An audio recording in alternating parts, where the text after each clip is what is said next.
good day, good day, good day. Hey, listen, thank you for joining me. Just in case you're joining me for the very first time, I'm your host, the one they call Brian Glaze Gibbs. And today, what I'm going to do is I'm going to do a review on Power Book 3, Raising Canaan, Episode 4, Don't Sleep, and Episode 5, Choose Your Battle. Okay, Episode 4 started off. They seen this guy running down the stairs of a project. And right now, he's in high pursuit by Unique and his team. The guy happened to be what they call him, Trash G. Unique right-hand man. His day one, somebody that he grew up with, somebody that he trusted, somebody that he loved. But all of a sudden, they chased him down the staircase. And right now, they caught up with him. And basically, right now, they tied him to a chair. And what they did is they tortured him. They tortured him because, once again, Unique felt that his day one Trash G was guilty of setting him up and causing him to lose a large drug bust and the money transaction. So you know what he had to pay. Somebody had to pay. Despite the information was false, you know what? He just felt that this guy was getting high. So being that he was getting high, he was not the same person that he once was. So I got a weak link in my organization. It got to go to the person that was getting high. And that was not the case. Unique didn't know that Canaan, mother, Raquel, the queen pin, basically right now dropped dime on him. Basically gave the information to Detective Howard, and that's what caused the drug bust. But yet and still, an innocent man was killed behind that. That's how the game goes. Then they show another part where Unique pushed up on Davina. Davina is, Canaan love interest. He been in love with that girl, I think, since the second grade. Right now, being that, what's my man's name? Okay? Buck 20, he's out the picture. So being that he's out the picture, guess what? They feel now it's time, Canaan can move in. So basically, he's trying to impress the girl. He trying to, do everything he can do, like most young kids do. We do anything to impress the girls. Girls do anything to impress the boys. So here it is right now, Unique push up on her. Say, listen, here it is. I know your mom's is, getting high. I can send her to this rehab. But the difference is, in order for me to do that, so you can get your mom back, guess what? You have to give me something on Canaan. So what she do is, she gave up the stash house because once again, Canaan saw her out the window and he went chasing her. And she's like looking at her, well, where you coming from? Okay, even they speak about the bodega. That bodega reminds me so much of the bodega with the steel door that Bug Out and myself was once partner of. And like I say, when you look at that, like I'm telling you, man, that is something like really unbelievable because the similarity is so much there. Okay? You got Uncle Marvin. Marvin went to Scrappy place to get him. Because basically right now, they was trying to move and get all the money and the drug out of that stash house. And right now, guess what? They had good reason to do that. So when Marvin went to Scrappy, Scrappy was sick. Okay? Guess what? Even in the drug world, the illegal world, guess what? People do get sick. So he was sick. He had like the stomach flu. So he didn't go. So here it is, Marvin. Desperate people do desperate things. Marvin being desperate, he ran into his nephew Canaan. And basically right now, he said, come on, man, listen, you're going to be in training. Even though Raquel already told him, Marvin, the uncle, her brother, that Canaan is not allowed to be around, the stash house. He's not allowed to be around none of that stuff anymore. But guess what? Marvin, keeping secret, snatched Canaan up because he needed help. So here it is, Canaan went to help him, moving all the money, the drugs. Okay, cool. Right now, I'm trying to get everything located from one place to another. And they was taking the stuff to the bodega. And just so happened, as Marvin left and he's at the bodega, guess what? Unique team came with ski masks, with weapons, shotgun, banging on the door. Right now, as Canaan opened the door, they kicked the door in. Right now, put Canaan, beat the living daylight out of him, beat the crap out of him, as they robbed the spot. So as they robbed the spot, You know, the guy, you know what I'm saying? You know, you can't tell who's who because they got ski masks on.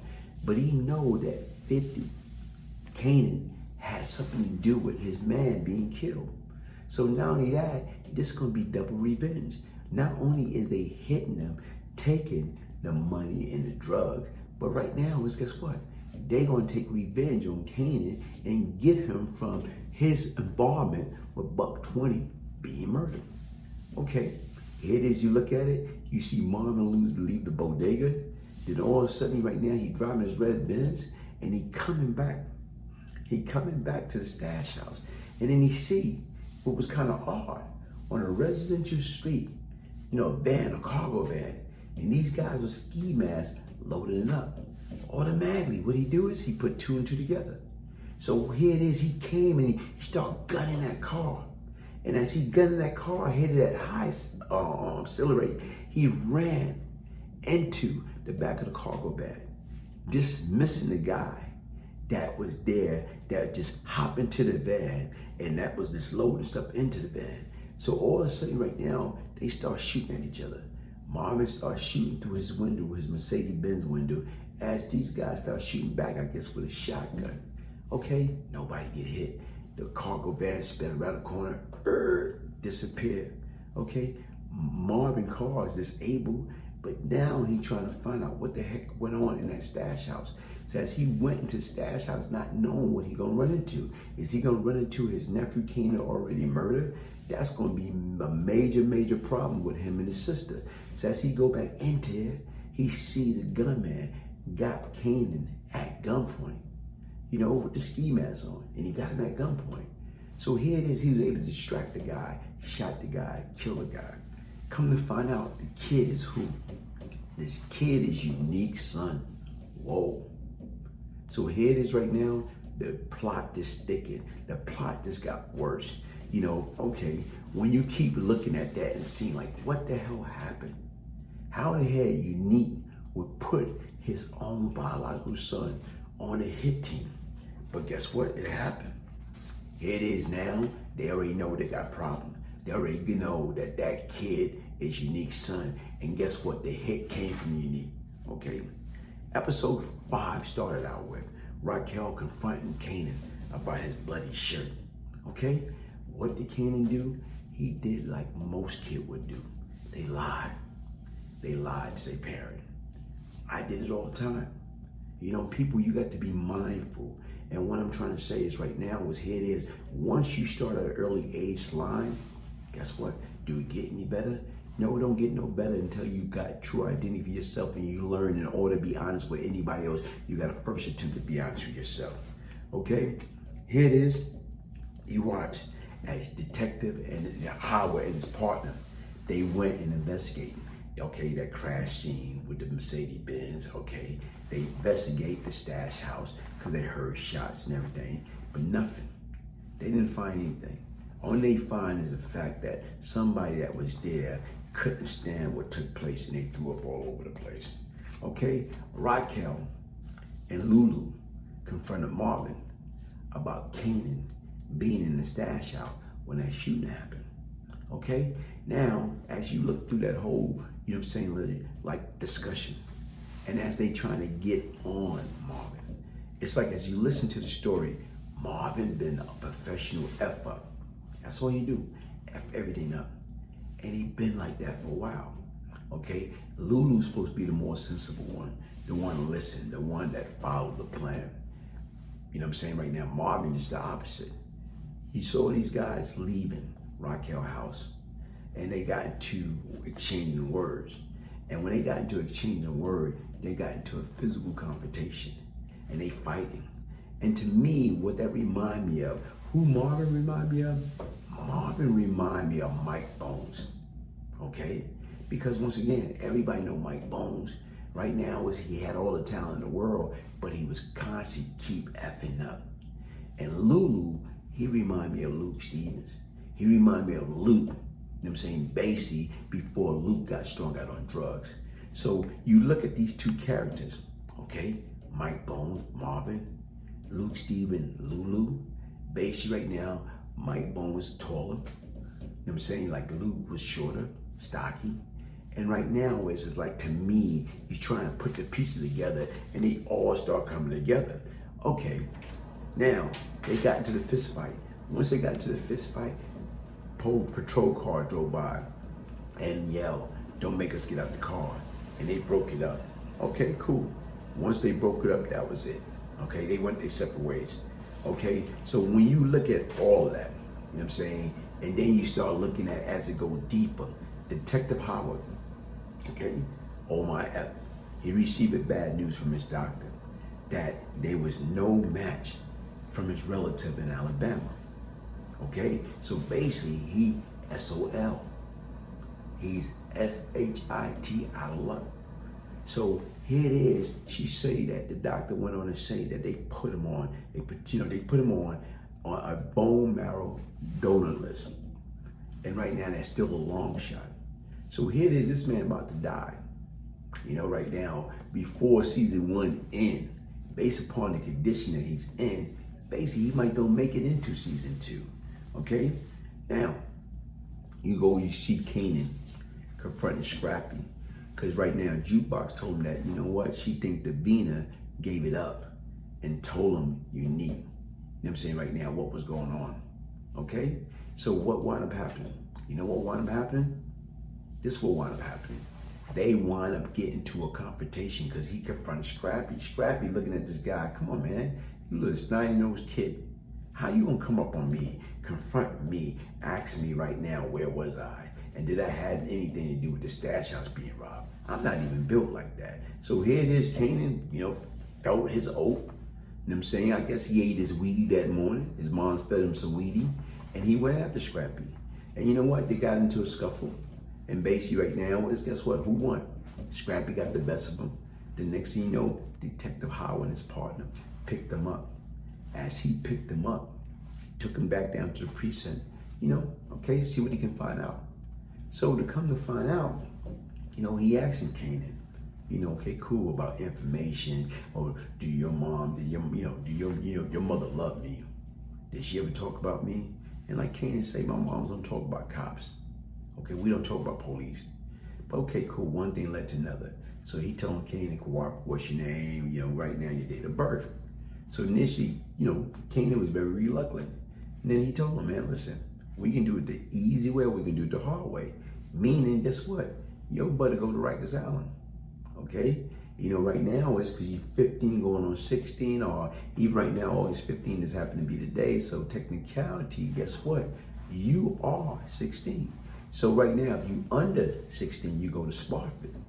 If you 16 or over, guess what? You go to Rikers Island.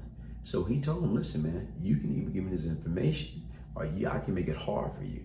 So Kanan must be thought about that, man. I don't want to go to Sparford. I don't want to go to Rikers Island. So he told him his date of birth, okay? August 15, 1975.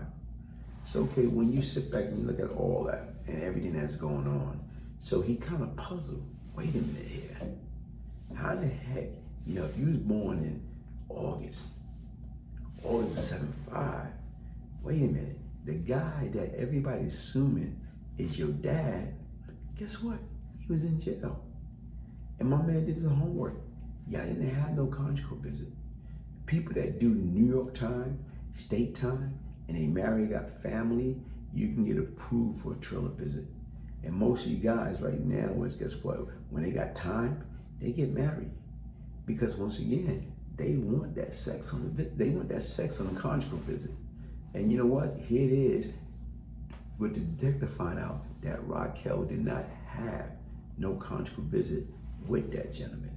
So meaning that gentleman cannot be, Kanan's father. Meaning that, guess what? He put two and two together, and guess what? Detective Howard is, Maury, you are the father, or you are not the father. But in this case, right now, Detective Howard, you are Kanan's dark father. All right. You see that, all of a sudden right now, Raquel, what she do? She push up on Scrappy. Scrappy like, yo, look, Rock, your son came at me or whatever. But that wasn't what it's all about. What it was all about was, guess what? Raquel wanted Scrappy to act like he want to get down where you need to try to get information. Hopefully, folks, I like the scrappy character, and guess what? That go left, guess what? Unique and them are going to be torturing and killing him, and hopefully that is not the case, you know, because he seemed like a good guy, you know. I almost missed the fact that moms, why are you teaching your 15, your 16-year-old how to cook crack? What part of the game is that, man? Folks, like I told you right now, always guess what, man? Listen, we got it all twisted. I don't care who's what. I'm never gonna have my kids or my niece and nephew or, you know what, out there like that, teaching them how to cook. You're not teaching them how to cook, you know what I'm saying, chocolate chip cookie. You're not teaching them how to cook biscuit from scrap or pancake. You're not teaching them how to cook rice, you know what I'm saying, like, you know, or steak or chicken. You teaching them to cook crack. Come on, man. Mama is supposed to know best. We know better than that. You don't teach or allow your young kids to stoop that low at such a young age, especially when you can help it. And listen, folks, that is my review. Hit the like button, subscribe. Right now, I got different content that's going to be coming out. And like I said right now, thank you for joining me. Hit like, subscribe, share. One love. What is Panoxol? Panoxol is an over-the-counter, 100% natural nutritional supplement. Those who take Panoxol regularly have reported improved blood pressure, better blood flow to the heart, and increased oxygen flow to the brain, increasing mental alertness. What makes Panoxol so powerful is its perfect balance of safe, natural amino acids and herbs. Each of the ingredients brings its own benefits to promoting overall cardiovascular health, which can also contribute to lowering risks for stroke, heart attack, and kidney failure. To learn more about the ingredients in Panoxol and see the research yourself, visit us online at www.panoxol.com. Help your heart today with Panoxol. We guarantee you'll feel better with Panoxol. Visit us online or by calling toll-free 1-844-PANOXOL. That's 1-844-726-6965. Feel better, live stronger. Panoxol, that's all.